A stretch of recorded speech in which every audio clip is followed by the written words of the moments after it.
नमस्कार दोस्तों, स्वागत है एक बार फिर से हमारे चैनल द वेद वॉइस में। दोस्तों, यदि आप अपने जीवन में कुछ नया सीखने की चाह रखते हैं तो हमारे चैनल को अभी सब्सक्राइब कर लें।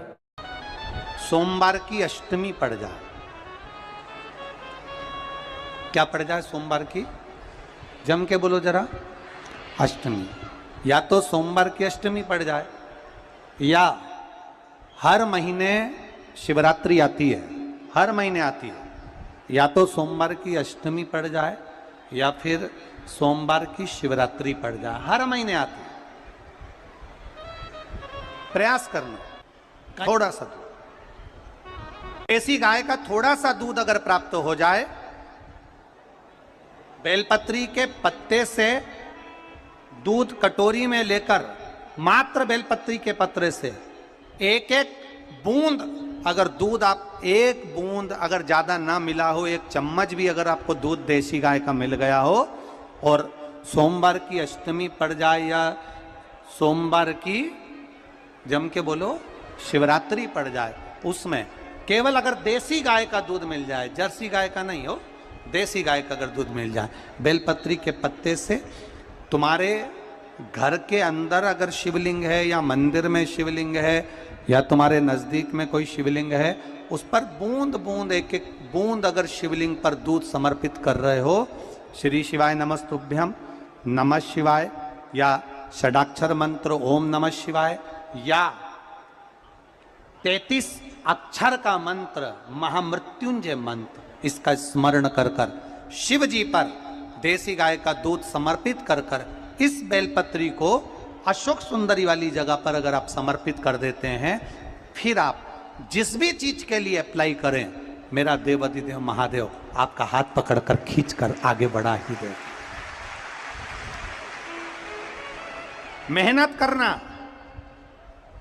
कर्म पूरा करना, पढ़ाई अच्छी करना, और पढ़ाई के साथ में विद्या अध्ययन करने के साथ में, अच्छी मेहनत के साथ में देसी गाय का दूध भगवान शंकर को समर्पित करना, भगवान शंकर को समर्पित करना, देसी गाय का दूध धीरे धीरे धीरे धीरे समर्पित करना, भाव के साथ आप समर्पित करें। देसी गाय का दूध एक एक बूंद समर्पित करिए, धीरे धीरे समर्पित करें। और देसी गाय का दूध जब धीरे धीरे समर्पित करें, बड़े रास्ते से, आनंद से धीरे धीरे जब आप समर्पित करेंगे, बेलपत्री, वही दूध में सनी हुई बेलपत्र, अशोक डंडी का भाग शिवलिंग की ओर नहीं होना चाहिए, उस समय पर डंडी का भाग जहां से पानी बहकर जाता है अशोक सुंदरी की ओर से, वहां पर होना चाहिए।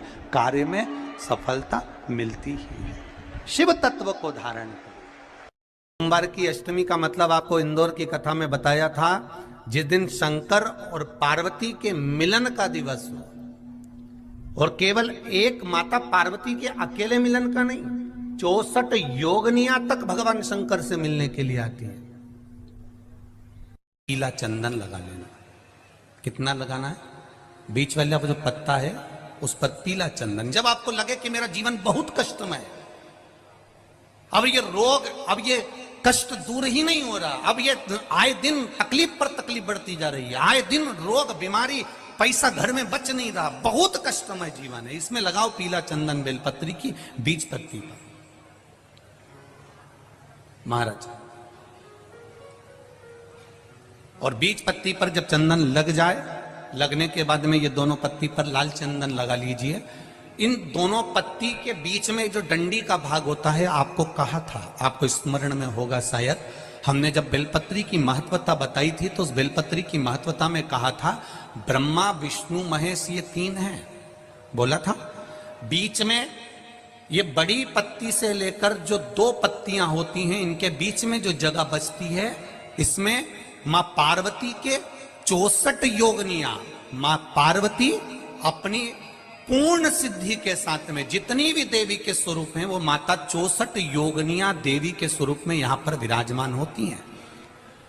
2 पत्ती के नीचे से जो डंडी होती है नीचे तक, ये पूरी डंडी में 33 कोटि देवी देवताओं विराजमान होते हैं इस पूरी डंडी के अंदर।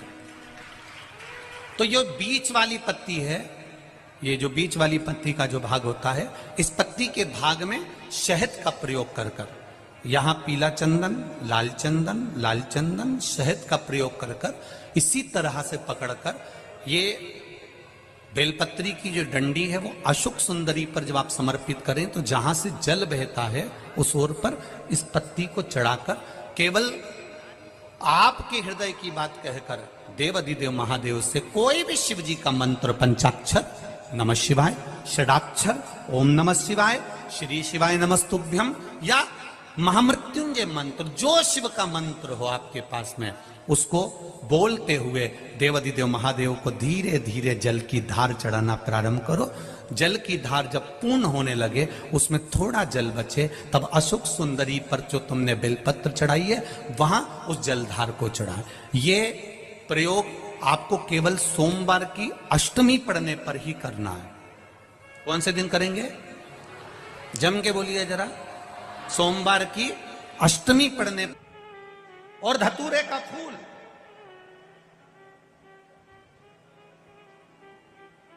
कांटे वाला धतूरा, और उसमें लगने वाला एक पुष्प। आस्था चैनल पर आप लोग देख रहे होंगे धतूरे के फूल का दर्शन।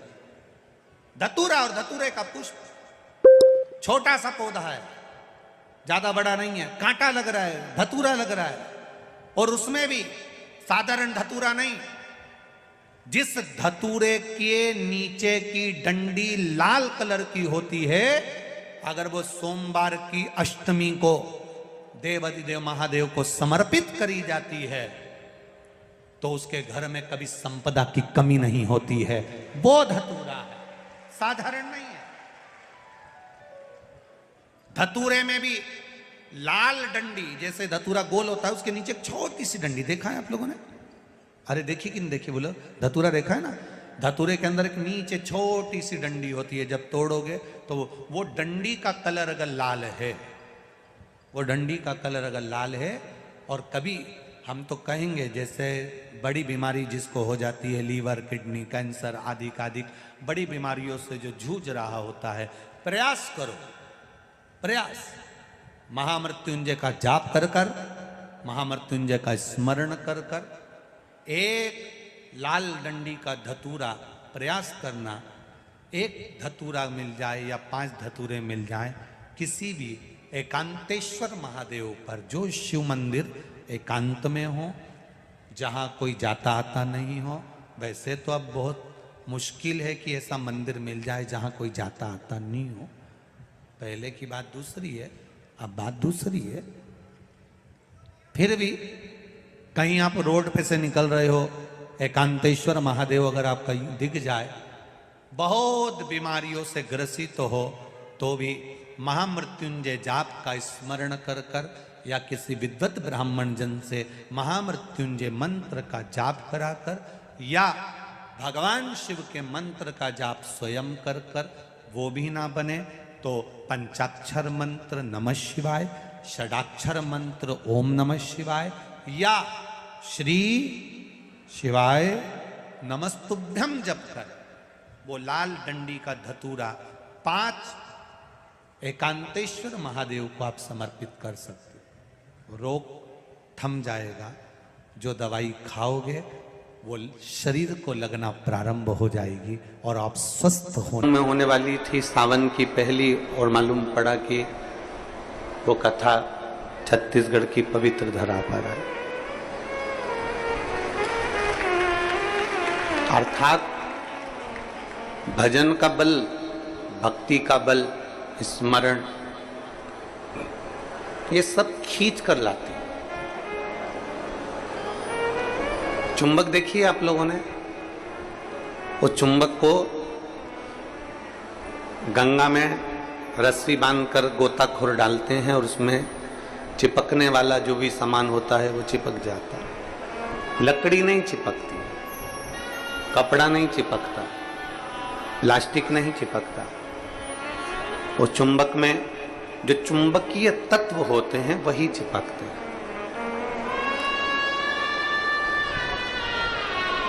हम तो ये मानते हैं कि सावन के महीने में भी भोलेनाथ एक, जैसे लोग गंगा जी में चुंबक फेंकते हैं और उसमें जो चिपक गया वो चिपक गया। उसी तरह भोलेनाथ भी सावन के महीने में शिव महापुराण रूपी चुंबक को डालकर हिलाते रहते हैं।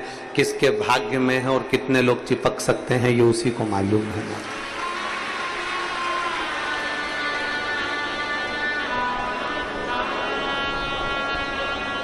72 साल बाद ऐसा सावन आया है और उस सावन में अगर भगवान की अविरल भक्ति हमारे मुख से हो रही है, भजन हमारे मुख से हो रहा है, कीर्तन हमारे मुख से हो रहा है, तो आप और हम तो सब शिव के चरणों के दास हैं।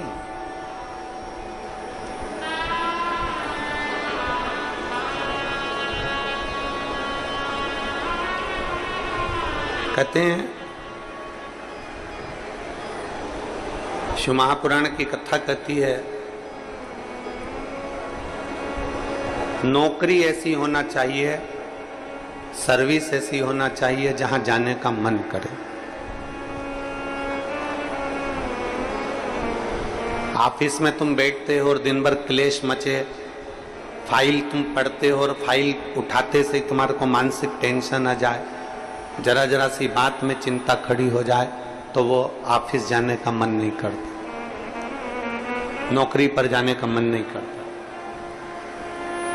नौकरी ऐसी हो जहां जाने का मन करे और घर ऐसा हो जहां वापिस आने का मन करे। तो समझ, घर में अगर क्लेश हो रहा है, बहुत अशांति हो रही है, बहुत लड़ाई हो रही है, बहुत विवाद हो रहा है, कहीं सास का मुंह फूला रहे, कहीं बहू का मुंह फूला रहे, कहीं बेटे का, कहीं बेटी का, कहीं माँ का, कहीं पिता का, कहीं भाई, कहीं बंधु, इनके मुंह फूले रहे तो घर में आने का मन नहीं करता। पत्नी का दिन भर मुंह फूला रहेगा तो पति का घर आने का मन नहीं करेगा। माँ बाप का अगर मुंह फूला रहेगा तो बच्चों का घर आने का मन नहीं करेगा। नौकरी ऐसी हो जहां जाने का मन करे, मन करे आपका कि मुझे बड़े उत्साह से जाने हैं।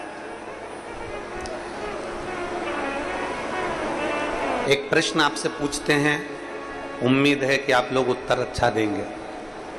हमने भी पढ़ाई करी, आपने भी पढ़ाई करी,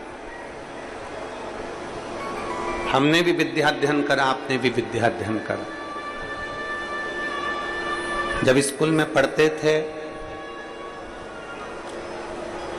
मैथ का सब्जेक्ट आता या साइंस का आता, इंग्लिश का आता, कोई सब्जेक्ट जब सामने आता तो कोई कोई टीचर इतना अच्छा होता था कि उसके सब्जेक्ट में भले मन ना लगे पर उसके सब्जेक्ट में बैठने का मन जरूर करता था। बोलो सही है कि गलत? बोलो सही है कि गलत? और कोई कोई टीचर ऐसा होता था कि उसके सब्जेक्ट में जाने का मन नहीं करता था।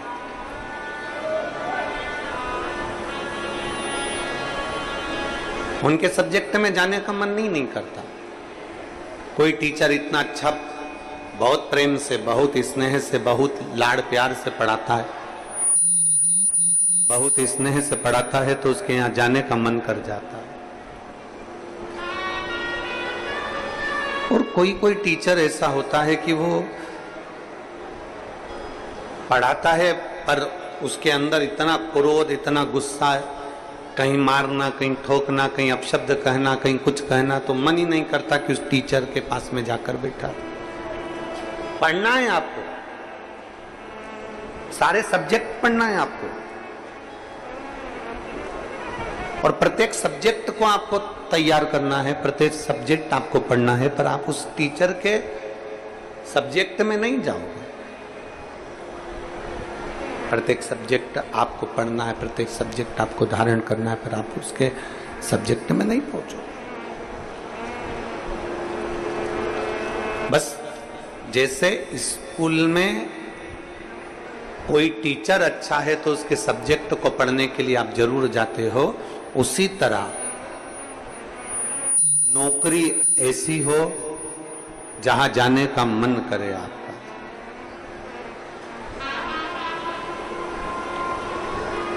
नौकरी ऐसी होना चाहिए जहां तुम्हारा जाने का मन करे, जहां तुम्हारा बार बार मन करे, 5 भी बज जाए ना तो भी मन करे कि थोड़ा आधे घंटे और काम कर लूं, 1 घंटे और काम कर लूं, 15-20 मिनट और काम कर लूं। नौकरी अगर अच्छी है तो तुम्हारा जाने का मन बड़ा करेगा और वहां बैठने का भी मन करेगा।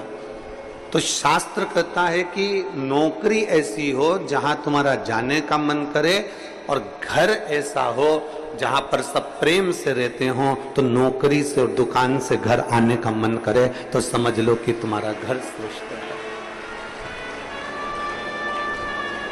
तो समझिए कि उसमें तुम्हारी श्रेष्ठता है।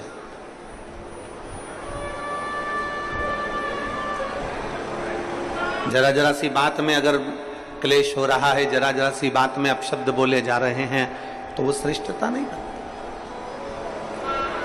लोरमी वालों ने भी बहुत व्यवस्था कर रखी थी, परंतु कीचड़ इतना है, मिट्टी काली है, पानी पड़ा हुआ है, इसलिए प्रशासन भी उस चीज को हाँ नहीं भर पाया, क्योंकि उनको दिखता है कि इतना लाखों में। अब आप देखिए कि 3 पंडाल बड़े बड़े डूम भरे पड़े हुए हैं, उधर भी बाहर भक्त हैं, उधर भी बाहर भक्त हैं, और इधर देखोगे तो चारों तरफ बाहर पूरे के पूरे भक्त भरे पड़े हुए हैं।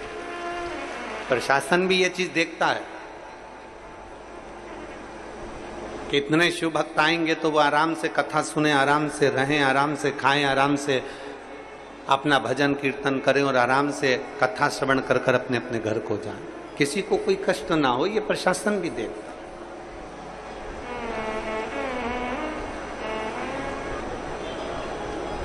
21,600 श्वास में से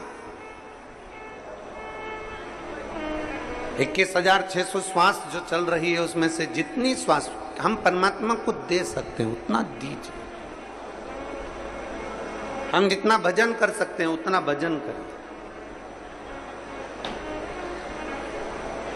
हम जितना स्मरण कर सकते हैं उतना स्मरण करें। और तेरी कृपा बिना नहीं